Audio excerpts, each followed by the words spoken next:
Hi guys, welcome back to the channel.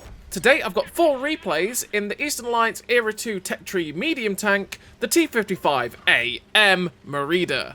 Now if you do like the video, as always, don't forget to like and subscribe down below as it really does help out the channel. And yes, the Merida. It is the end of Era 2 for the new branch that's come in.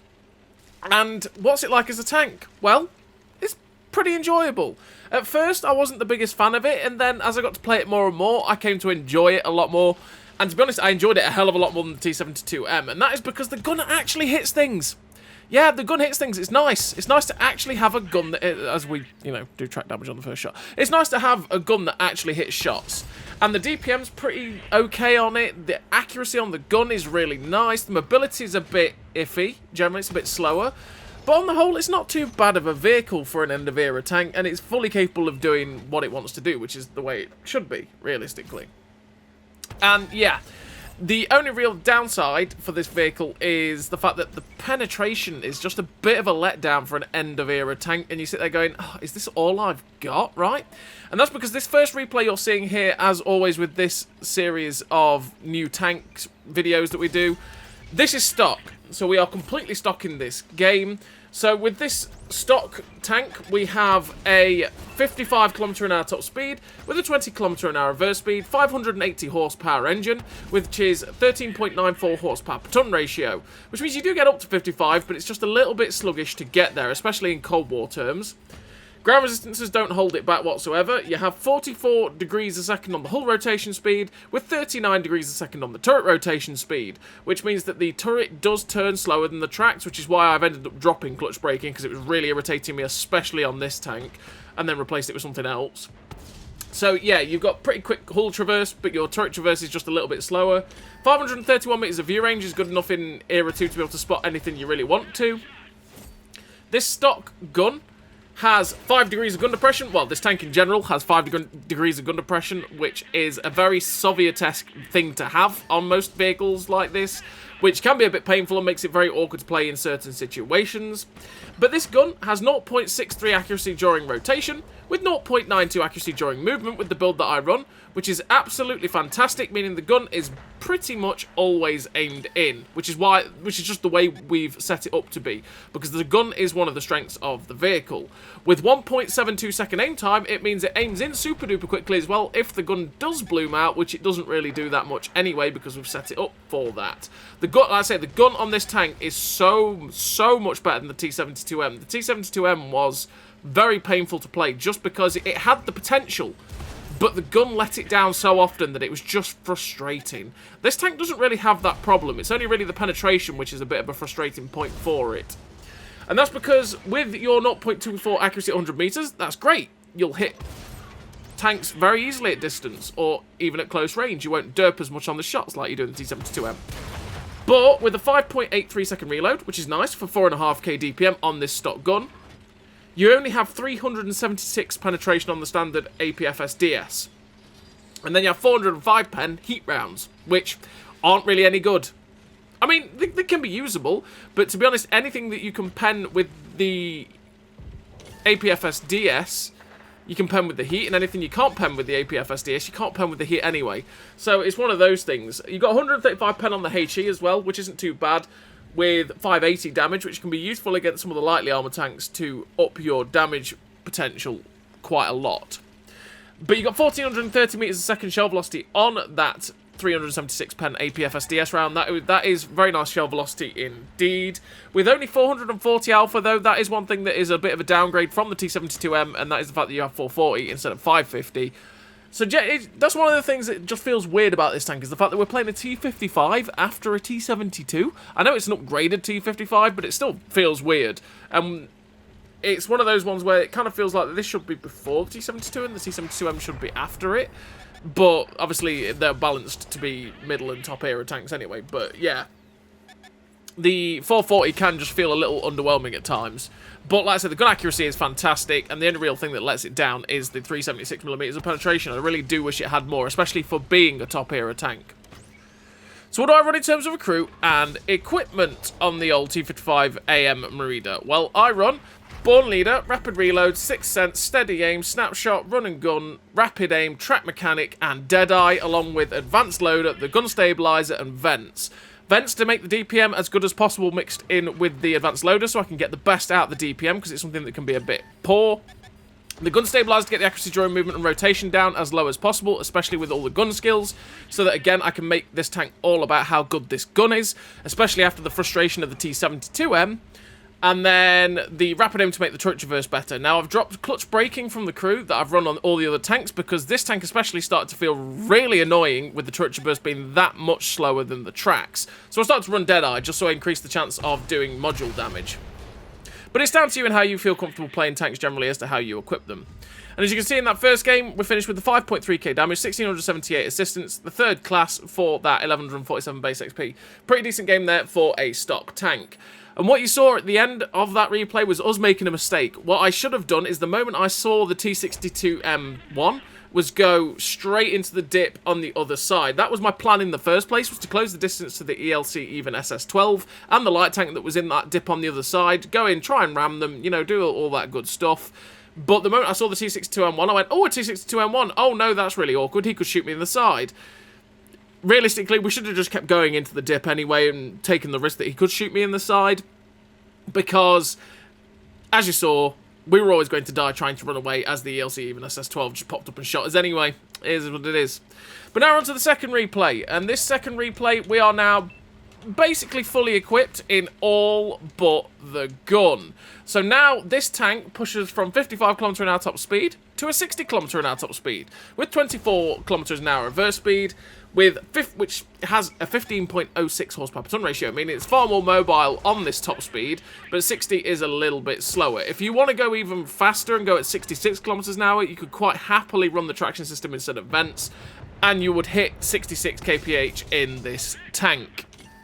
And with the top tracks as well, you also have a 46 degrees a second hull rotation speed now, with a 42.36 degree a second turret rotation speed with this top turret, so the turret and the tracks turn a little bit quicker, which is definitely nice as well. The accuracy during movement has also got better with the better chassis on this vehicle, down to 0.8, which is quite good. Meaning, again, this gun is utterly fabulous. I mean, with how good the gun is anyway, you could probably actually end up dropping the gun stabilizer in the end to be able to run the traction system and go even faster. Down to you and how you want to play the vehicle. I just made sure that everything about this tank was focused on how good the gun was, with the DPM pretty much on it.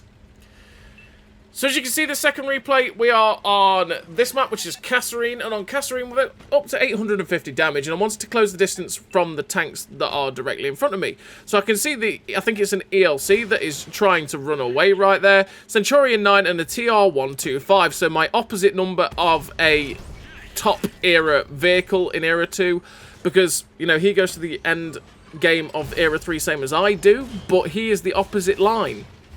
So the Centurion 9 ends up rushing us. We try and RBRT the shot into the Centurion 9. I think I hit the guy's gun. That's the only way I couldn't have penned that guy.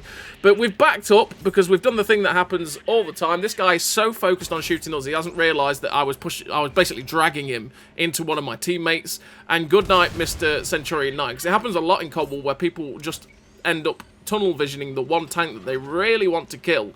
And especially with a lot of the YOLO rushes that happen, they will follow you into like 6 or 7 tanks and then die without doing anything to you. And you sit there going, haha, you failed. You know, it's quite funny when you do it.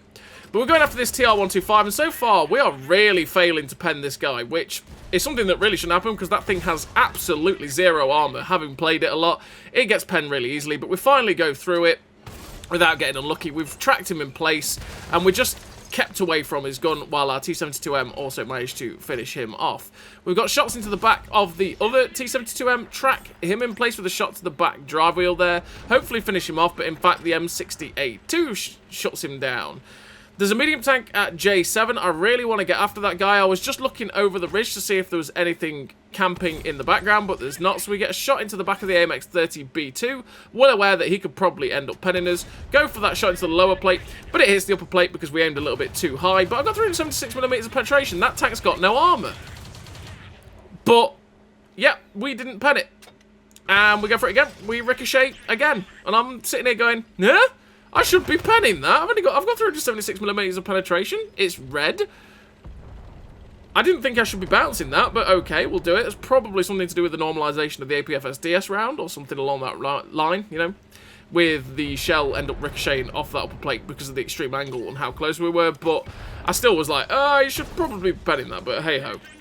So we get the RBRT shot into the T-10B, finish him off, go for the ram and a couple of shots into the T-72A. Hopefully get the kill on this guy. Will we get it? No, we low roll for 402. 440 wasn't going to be enough to kill him anyway, and he gets finished off.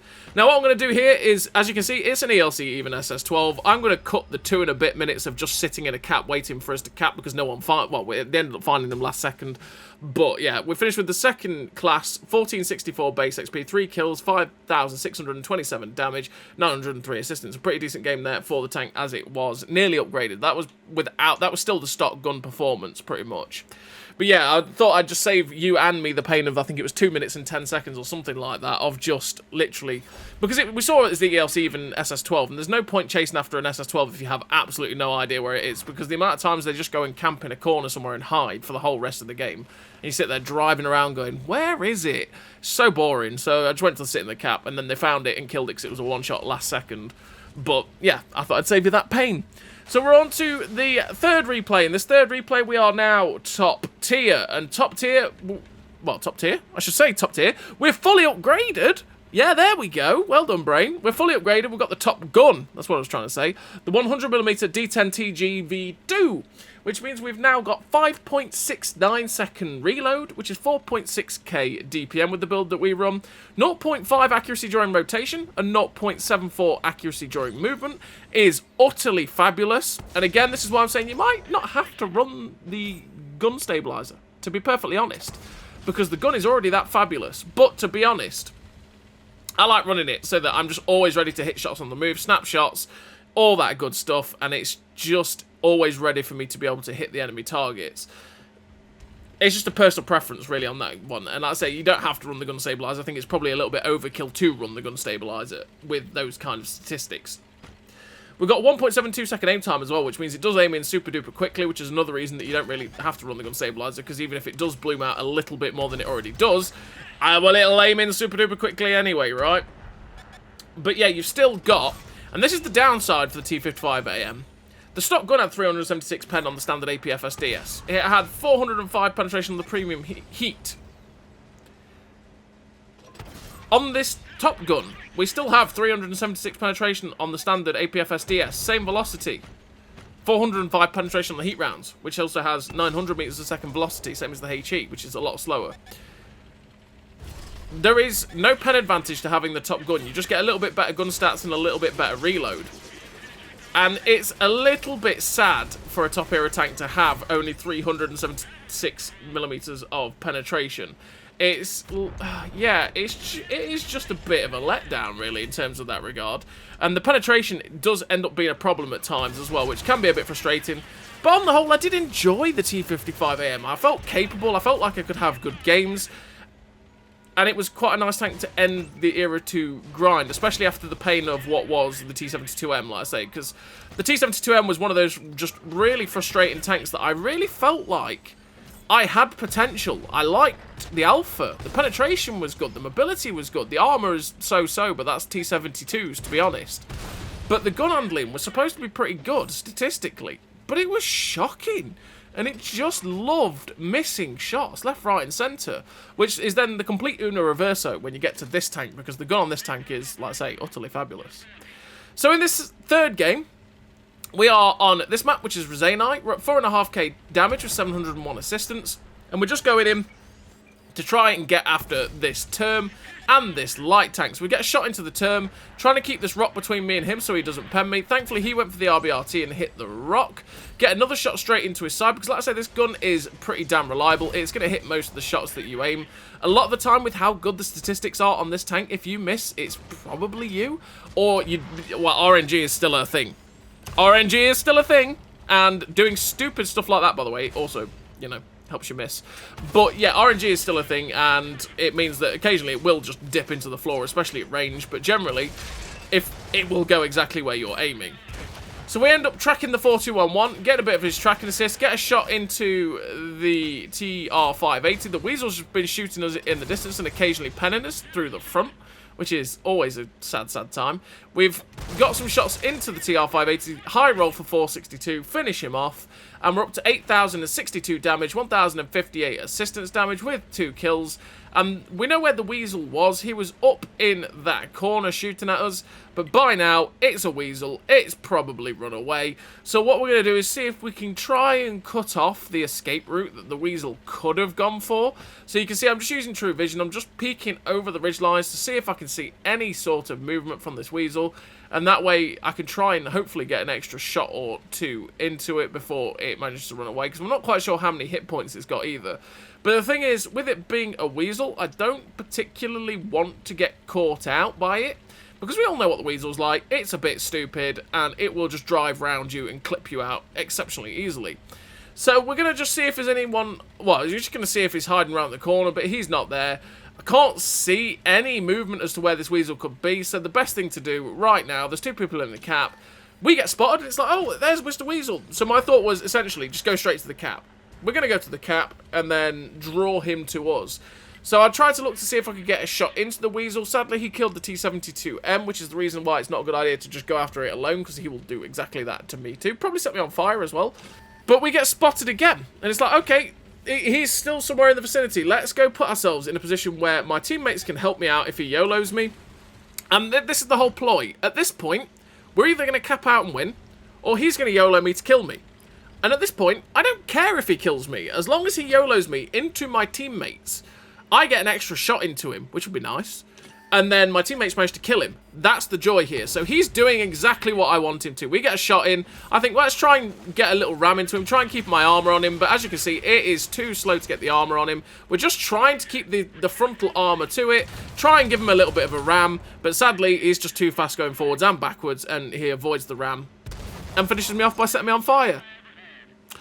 But he gets rammed and killed himself by the T-72AM, which is exactly what we wanted from it. And we finish with the victory, 2 kills, 8.5k damage, 1,373 assistance, the second class, the high caliber, with the Confederate medal, with 1498 base XP. Really nice game there for the T-55AM on Rezanai. And that's just what you want to do. Especially when it's a Weasel that's last one alive, or an ELC, even SS-12, and you have no idea where they are. If the cap is fairly well covered, like that one is, there was no way he could actually really get shots at us without having to YOLO in. You just go cap, drag them towards you, drag them out of wherever their hiding place is. Either they'll just sit in camp in a hidey spot going, nah, no one's ever going to shoot me. You'll win. Sure, it's boring, but you'll win rather than spending a good 5 minutes just chasing around going to try and find it. Or it'll do the same as what that Weasel did, and where it YOLOs, and thus puts itself in a dangerous position and dies. So we're on to the 4th replay, the 4th and final replay of this video. And we are now on this map, which is Sunset Coast. And on Sunset Coast, we're just side-scraping off of this rock area, poking out, trying to put shots downrange as much as possible, and just limiting as much of the tank as people can see of me. So we're trying to track the bandit in the open there, but sadly we only penned it, we didn't actually track it as well. But he's tracked now in our open space, so we put a shot through his upper plate, damages his ammo rack. Can we pop the ammo rack, trying to shoot it in the same spot? But he turns, meaning we can't really shoot it in the same spot, but we do get another pen into it, so we'll take it. There's an Avenger at the back, which is trying to shoot us, but it's not managing to get any shots at us. He's getting at people at the back.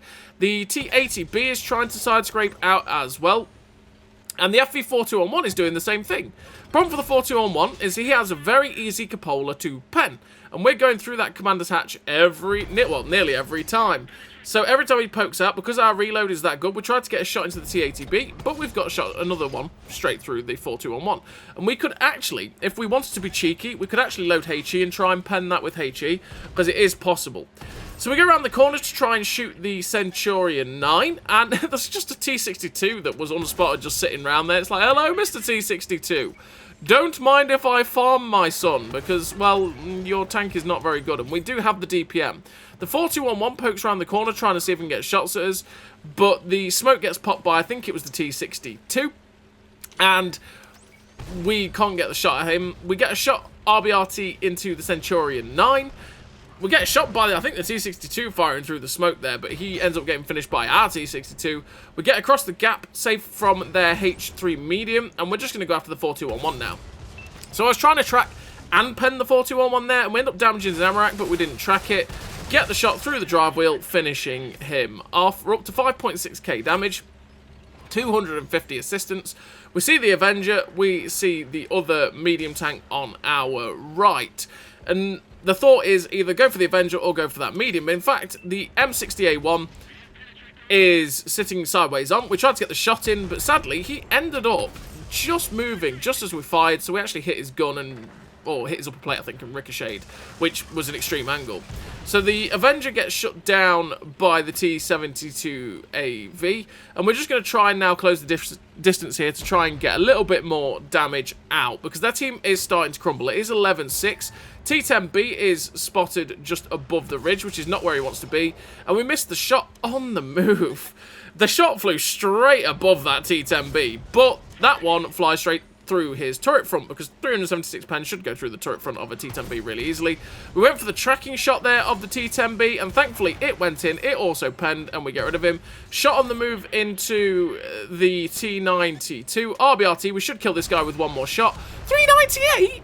I got 440 alpha game. Should have killed the T-92 there, but there we go. Bit of bad RNG. We're now in on the M60A1 Rise, which again, I'm dragging him into my team who are getting shots. I know that from the side I should be able to go through him really easily, but even though my gun barrel is pointing into the M60A1 and he was moving backwards with me, I ricocheted off his upper plate. Make it make sense, game. I'm not sure about that one. That one hit his upper plate somehow with my gun barrel into his side, but there we go. We're going after the last three tanks alive. Light tank on the left, 4-2-1-1 directly in the middle, and tank destroyer to the right. Here I am stuck in the middle with them, right?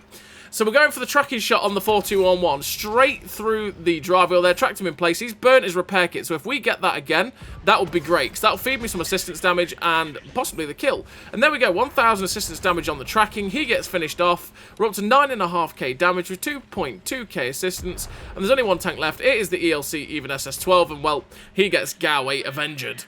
And we finished the game with a really nice total there for the T-55AM. The best game I actually had in that tank, with the epic victory, 1 kill, 9.5k damage, 2.2k assistance damage, with the first class, the high caliber, the Confederate, with 1592 base XP. A really nice game there for the T-55AM, which, I say, it's a pretty decent tank. The only real downside to this tank, apart from the fact that top speed's a little bit slow, for Era 2, is the penetration. 376 penetration is a major letdown, but that is really the only true letdown of the vehicle. So as always, everybody, thank you very much for watching, and I'll see you next time.